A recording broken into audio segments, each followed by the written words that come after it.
করব ইঁচড় আর চিংড়ি। চিংড়ি মাছ কেটে ধুয়ে নিয়েছি আর ইঁচড় কেটে ধুয়ে নিয়েছি, ইঁচড় আর আলু। চিংড়ি মাছটা আমি লবণ আর হলুদ মাখিয়ে নেব।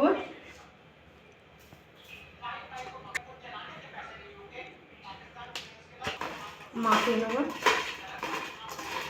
মাখানো হয়ে গেছে। আমি এবার গ্যাসটা জেলে নেব। আমি গ্যাস জেলে কড়াটা বসিয়ে দিয়েছি।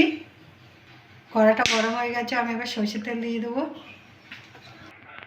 তেলটা গরম হয়ে গেছে। আমি চিংড়ি মাছগুলো খোসা ছাড়িয়ে নিয়েছি।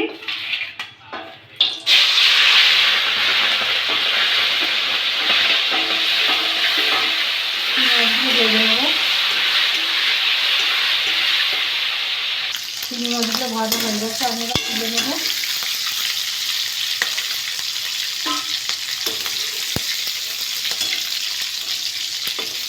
চিংড়ি মাছগুলো সব তুলে নিয়েছি, আমি আলুগুলো ভেজে নেব।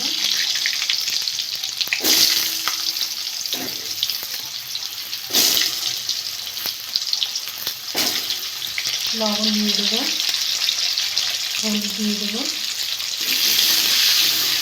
আলুগুলো ভালো করে ভেজে নেব। আলুগুলো সব ভাজা হয়ে গেছে, আমি এবার তুলে নেব।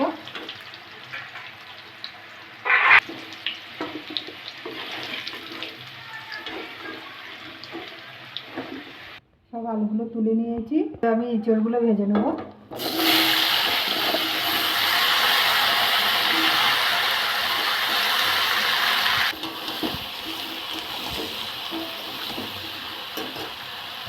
লবণ দিয়ে দেবো,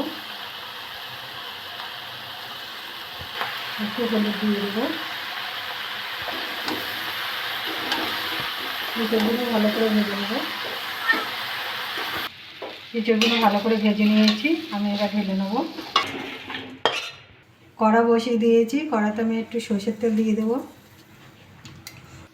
তেলটা গরম হয়ে গেছে, আমি গোটা গরম মশলা দিয়ে দেবো। দারচিনি, এলাচ আর লবঙ্গ, দুটো তেজপাতা দিয়ে দেবো, গোটা জিরে দিয়ে দেবো। মশলা জিরেটা ভাজা হয়ে গেছে, আমি এবার পেঁয়াজ দেবো।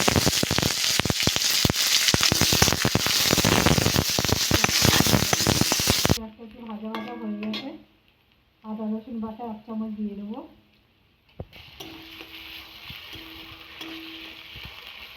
হলুদ দিয়ে দেবো, ধনে গুঁড়ো দিয়ে দেবো 1/2 চামচ। পাকা মশলা নিয়েছি, জিরে মরিচ বেটে নিয়েছি আর শুকনো লঙ্কা বেটে নিয়েছি, এগুলো দিয়ে দেবো।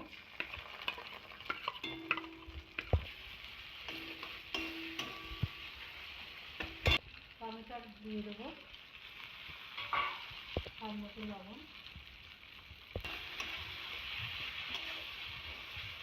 ভালো করে কষে নেবো, একটু জল দিয়ে দেবো।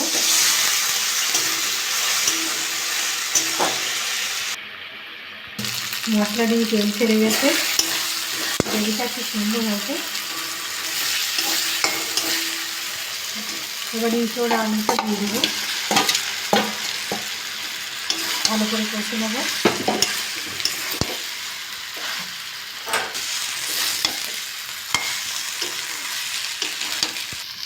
ভালো করে কষে নিয়েছি, গরম জল করে নিয়েছি, গরম জলটা দিয়ে দেবো।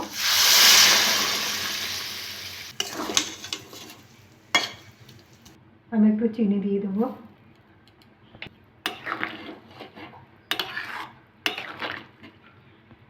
ঢাকা দিয়ে 10 মিনিট রেখে দেবো, আলুগুলো সিদ্ধ হয়ে যাবে।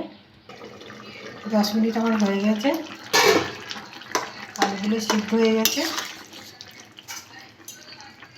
চিংড়ি মাছগুলো দিয়ে দেবো। 5 মিনিট ঢাকা দিয়ে রাখবো। 5 মিনিট আমার হয়ে গেছে, তরকারিটা আমার হয়ে গেছে। আমি এবার গরম মশলা দিয়ে নামিয়ে নেব। ছাই গরম মশলা দিয়ে দেবো।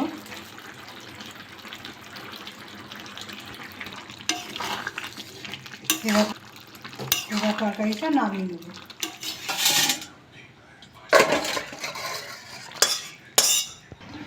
দেখুন কি সুন্দর হয়েছে, এরকম করে বাড়িতে রান্না করে খাবেন। খেয়ে ভালো লাগলে আমার চ্যানেলটাকে লাইক করবেন, শেয়ার করবেন, কমেন্ট করবেন, সাবস্ক্রাইব করবেন। ধন্যবাদ।